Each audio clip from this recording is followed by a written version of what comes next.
எல்லோருக்கும் வணக்கம். நான் குறிப்பாக எந்த ஃபங்க்ஷனுக்கும் லேட்டாக போகிற பழக்கம் இல்லை. கொஞ்சம் முன்கூட்டியே போயிடுவேன். விழாக்காரங்களே கொஞ்சம் லேட்டாக வாங்கன்னு சொன்னாலும் நீங்கள் சொல்கிறத சொல்லுங்கள், நான் முன்னாடியே வந்துடுவேன். அந்த மாதிரி தான் பழக்கம். ஆனால் இன்றைக்கி கொஞ்சம் லேட்டாக வாங்கன்னு சூசகமாக சொன்னாங்க. ஏன் சொன்னாங்கன்னு தெரியல, அமைச்சர் சொன்னாங்கன்ட்டு சரின்னு லேட்டாக வந்தேன். வந்த பிறகு ஒரு குற்ற உணர்வு. அமைச்சர் உட்காந்துருக்காரு, மேயர் உட்காந்துருக்காங்க. எல்லாருக்கும் போது நம்ம லேட்டாக வரணும்னு கூச்சமாக இருந்தது. மேடைக்கு வந்த பிறகு தான் தெரிஞ்சது நான் ஏன் லேட்டாக வந்தேன்னு. இது மாணவர்கள் உட்கார்ற சபை. ஸ்கூலுக்கு எப்பவுமே லேட்டாக போய் பார்க்க முடியல பாண்டியராஜன். இந்த விழாவுக்கு மட்டும் எப்படி சீக்கிரமாக வந்துடும். மாணவர்களை ஊக்குவிக்கிற இந்த விழாவில் நம்ம மட்டும் எப்படி கரெக்டாக வந்துடுவோம். அந்த பழக்க தோஷம். இது அற்புதமான விழா. நான் சேகர் பாபா அவர்களை பற்றி ஒரே வயதை சொன்னால், ஒரு விழாவை ஒருவர் திறம்பட எடுத்தால், வெற்றி விழாவை அதை உருவாக்கினா, அந்த மனிதரால் உலகத்தில் எந்த காரியத்தையும் வெற்றிகரமாக முடிக்க முடியும். இது நடைமுறை. இது ஒரு பழமொழி. ஒரு விழா நடத்தலாம். ஆனால் இவர் அப்படி இல்லை, தினம் 3 நாள் விழா நடத்துறாரு. அதுவும் முத்தான விழாங்க. எப்படி பிளான் பண்ணுறாரு, எப்படி இன்விடேஷன் போடுறாரு, எப்படி விஐபிலாம் இன்வைட் பண்ணுறாரு. இவர் விழாவுக்கு கூப்பிட்டா யாரும் வரமாட்டேன்னு சொல்ல மாட்டாங்க. அப்படி கூப்பிடுவார். இவர் கூப்பிடலன்னா தான் வருத்தமாக இருக்கும். நம்ம எதுவும் தப்பு பண்ணிட்டோமோ, ஏன் நம்மளை கூப்பிடல அப்படின்னு ஃபீலிங் இருக்கும். அது எல்லாரையும் அரவணைச்சு, அந்த அதிகார பதவியில் இருந்தாலும் அன்பாலே எல்லாரையும் அழைக்கிறது, அதான் அவருடைய ஹைலைட்டான கோணம். இன்றைக்கி நான் ஓடோடி வர்றேன், லேட்டாக வந்துட்டு அதுக்கு வருத்தப்படுறேன்னா அது சேகர் பாபு அண்ணனுடைய அந்த பெருந்தன்மை, அந்த நட்பு தான். இன்னைக்கு அமைச்சர் அவரை பற்றி நான் ஒரு 2 வாரம் சொல்லிக்கிறேன். அவருக்கு எனக்கும் சில ஒற்றுமையெல்லாம் இருக்குது. எனக்கும் அமைச்சருடைய பேர்லேயே ஒரு அண்ணன் இருந்தாப்புல அதே பேரில் இருக்கிறதால சரி நம்ம அண்ணனை பார்க்குற மாதிரி அமைச்சரை பார்க்கறதுக்கு ஒரு வாய்ப்பு அப்படின்னு நினச்சேன். அதுக்கப்புறம் பார்த்தா தெரியுது 1959 தான் அவரும் பிறந்திருக்காரு, நானும் பிறந்திருக்கேன். 2 பேரும் ஒரே வருஷம். ஆனால் அவர் சீனியர். ஒரு 3-4 மாதம் முன்னாடி பிறந்தார். அதனால் அண்ணன் சொல்கிற ஒரு நல்ல வாய்ப்பு எனக்கு கிடைச்சிருக்கு. ஒரு அருமையான இடம். அது இங்கே வந்தால் பிரியா மேடம் முகத்தை பார்த்தாலே அந்த அதிகார பதவியில் இருந்தால் கூட ஒரு அன்பா எப்படி இருக்கீங்க, நல்லா இருக்கீங்களா அப்படி விசாரிக்கிற ஒரு குணம். இவங்க எல்லாமே ஒரு அன்பில் விழா நடத்துகிற ஒரு கூட்டம். இதில் கலைஞரை பற்றி பேசணும், நம்ம முதல்வரை பற்றி பேசணும்னா இது என்ன, இதுக்கு இனிக்காமல் இருக்குமா, இதுக்கு கொடுத்து வைக்கணும்ல. நான் இதை ஒரு புனிதமான விழாவாக நினைக்கிறேன்.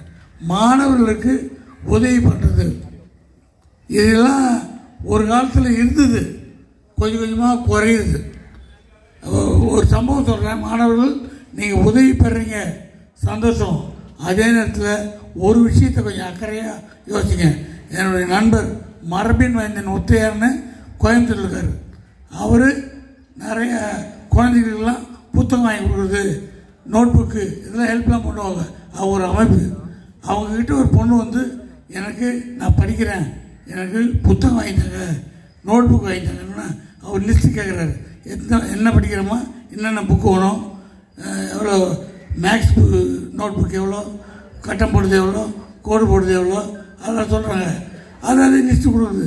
கொடுத்தோன்னே அந்த பொண்ணு நாளைக்கு வாங்கன்ட்டு அந்த புத்தகம் நோட் புக்கு எல்லாம் வாங்கி அவங்க கொடுக்குறாங்க. கொடுக்கும்போது ஒரு 4 பென்சிலு ஒரு 2 பேனாவும் கொடுக்குறாங்க. உடனே அந்த பொண்ணு சொல்லுது, அங்கிள் எங்களுக்கு நோட் புக்கு பேனா நோட் புக்கு தான் இல்லை, என்கிட்ட பேனாவும் பென்சில் இருக்குது, தயவு செஞ்சு இதை வச்சிங்க, வேறு யாருக்குனா கொடுங்கன்னு. அந்த பண்பு தான் நம்ம எல்லாத்தையும் இருக்கணும். கொடுக்குறாங்கன்ட்டு வாங்கி வச்சுக்கிட்டு அது மற்றவங்களுக்கு உதவி கிடைக்காம போகக்கூடாது. நம்ம கிடைச்ச மாதிரி மற்றவங்களுக்கு கிடைக்கணும். இப்படி கொடுக்குறாங்கல்ல, அவங்களுக்கு இந்த எண்ணம் இன்னும் தோணும். நிறைய பேர் கொடுக்கணும், அந்த எண்ணம் வரணும். ஒரு கொடுக்குற குணம் எல்லாருக்கும் இல்லை. சித்திரமும் கைப்பழக்கம், செந்தமிழ் நாப்பழக்கம், ஈகை குணம் பிறப்பில் இருக்குன்றான். கொடுக்குற குணம் பிறப்பிலே இருக்கணும். அப்படி இருந்தால் தான் கொடுக்க முடியும். ஒரு புராண கதை, இது புராணத்தை நம்புறவங்களும் சரி, இல்லைன்னா அந்த கதை நல்லா இருந்து ஒரு ஒரு கர்ணன் ஆத்தங்கரையில் ஒரு பாறை மேலே உட்காந்து குளிக்கிறாராம். புராணத்தில் கர்ணன் எண்ணெய் தேய்ச்சி குளிக்கிறார்.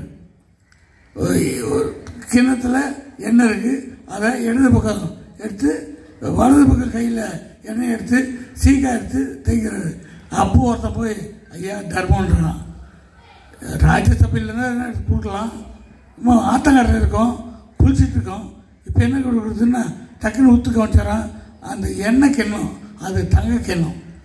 உடனே அவர் அதை பார்த்து அந்த தங்க கிணத்தை கையில் சீக்காவாக இருக்குது, ரைட் ஹேண்டில் எடுக்கல, லெஃப்டில் எடுத்து அதை வச்சுக்கான்னு கொடுத்தாரான்.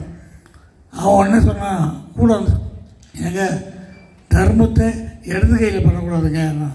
யோ அந்த இடது கையா வலது கையா அதெல்லாம் இல்லை, தர்மம் கொடுக்கணும்னு என்ன வந்துச்சு இல்லை, நான் கொடுக்கறதுக்குள்ள அது கை மாற்றத்துக்குள்ள மனசு மாறிடும்.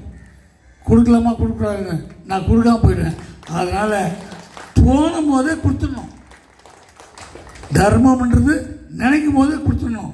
அந்த வகையில் இங்கே எல்லாரும் கொடுக்கணும். உங்களை சந்தோஷப்படுத்தணும்னு நினைக்கிறாங்க, கொடுக்குறாங்க. படிக்கிறதுக்கு கொடுக்குறாங்க. பெரிய தர்மமே அந்த வறுமையில் ஏழ்மையில் உள்ளவங்களுக்கு கல்வி செலுத்த தானமாக கொடுக்குறது தான்.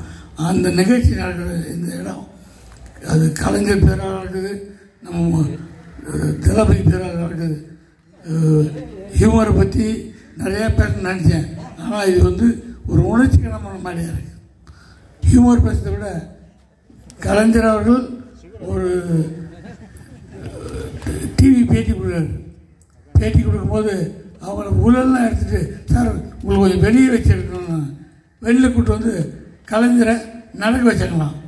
நடக்கும்போது நீங்கள் கொஞ்சம் அந்த பக்கம் பார்த்து நடக்கணும்.